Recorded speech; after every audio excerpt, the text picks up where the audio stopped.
ஹரி ஓம். உலக மக்கள் அனைவருக்கும் என் அன்பார்ந்த வணக்கங்கள். நாம் இன்று ஞானப்பாதையில் காண இருப்பது, சிலர் பேசும் பொழுதே அந்த பேச்சில் பல சிக்கல் வளரும்படி பேசிவிடுவார்கள். அப்படி பொதுவாக மனிதர்கள் ஒரு கூட்டத்திலோ அல்லது விசேஷ வீடுகளிலோ ஒரு கூட்டமாக இருக்கும் பொழுது தனிநபரையோ அல்லது யாராவது ஒருவரை குறை கூறி பேசுவார்கள். இது சரியா? நம்மிடம் ஏராளமான குறைகள் இருக்கிறது. நம்மை திருத்திக் கொள்ள வேண்டும் என்று நிறைய குறைகள் இருக்கின்றன. இருந்தாலும் அடுத்தவர்களை நாம் குறை கூறி கொண்டிருப்போம். உங்களுக்கு ஒரு சந்தர்ப்பம் கிடைத்து விட்டது. நீங்கள் ஒருவரை கேவலப்படுத்தி பேசிவிட்டீர்கள் என்றால், அவர் இதை தெரிந்து கொண்டால் அவர் சந்தர்ப்பங்களை எதிர்பார்த்து கொண்டே இருப்பார். அவருக்கு ஒரு சந்தர்ப்பம் கிடைக்கும் பொழுது அவர் உங்களை கேவலப்படுத்துவார்.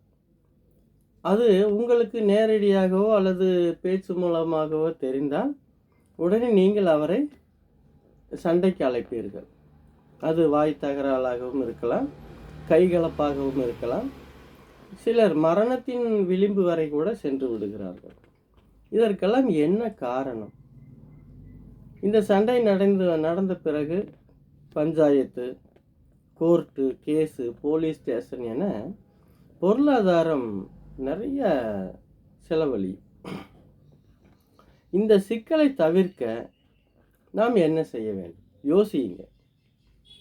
பேசும்போது அடுத்தவருடைய மனதை புண்படுத்தலாமா? இப்பொழுது இந்த பேச்சு நமக்கு தேவைதானா? அடுத்தவர்களை காயப்படுத்திவிட்டால் அதனால் நமக்கு என்ன கிடைக்கப் போகிறது? அற்ப சந்தோஷத்தினால் நமக்கு என்ன விளையும்? இதையெல்லாம் நீங்கள் கொஞ்சம் கூர்ந்து கவனிக்க வேண்டும். யோசித்து பேசினால் பல சண்டைகள் நின்றுவிடும்.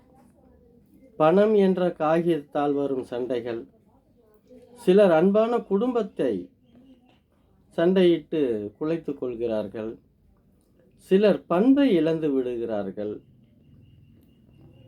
இன்னும் சிலர் உறவுகளையும் நட்புகளையும் இழந்து விடுகிறார்கள். சிலர் கண்ணியத்தை இழந்து விடுகிறார்கள். சிலர் மனித நேயத்தை இழந்து விடுகிறார்கள். சிலர் வாலிபத்தை இழந்து விடுகிறார்கள். இன்னும் சிலர் பார்த்தால் வாழ்க்கையை தொலைத்துக் கொள்கிறார்கள். இந்த கொஞ்சம் யோசித்து இது தேவையா தேவையில்லையா என்று யோசனை செய்துவிட்டாலே இத்தனை சிக்கலில் இருந்து நம்மால் விடுபட்டு மேலே வந்துவிட முடியும். அதனால் பேசும் பொழுது யோசித்து பேசுங்கள். நல்லதையே பேசுங்கள், நல்லதையே செய்யுங்கள், நல்லதே நடக்கும். அதை விடுத்து புறம் பேசுவது, குறை கூறுவது, யாரிடம் குற்றமில்லை. அனைவரும் குற்றங்களை நிவர்த்தி செய்வதற்கு என்ன வழி இருக்கிறதோ அதை முயற்சி செய்து அதற்குண்டான வழியை தேடுங்கள். நிச்சயமாக நன்மை பிறக்கும். அதனால் யோசித்து பேசுங்கள். இந்த காணொளி உங்களுக்கு பிடித்திருந்தால் மற்றவர்களுக்கும் பகிருங்கள். Art of feel Sai yoga என்று யூடியூப்பிலும் இருக்கிறது, கண்டு மகிழுங்கள். ஞானம் பரவட்டும். மீண்டும் நாளை சந்திப்போம். நன்றி, வணக்கம். கிட்டத்தட்ட 10,000 மக்களுக்கு மேல் இதை பார்த்து கொண்டிருக்கிறீர்கள். மிகவும் மகிழ்ச்சியாக இருக்கிறது. அனைவருக்கும் நன்றி. அந்த 10,000 மக்களும் ஏதாவது கொஞ்சம் திருந்தியிருந்தால் மிகவும் மகிழ்ச்சி அடைவேன். நன்றி. மீண்டும் நாளை சந்திப்போம்.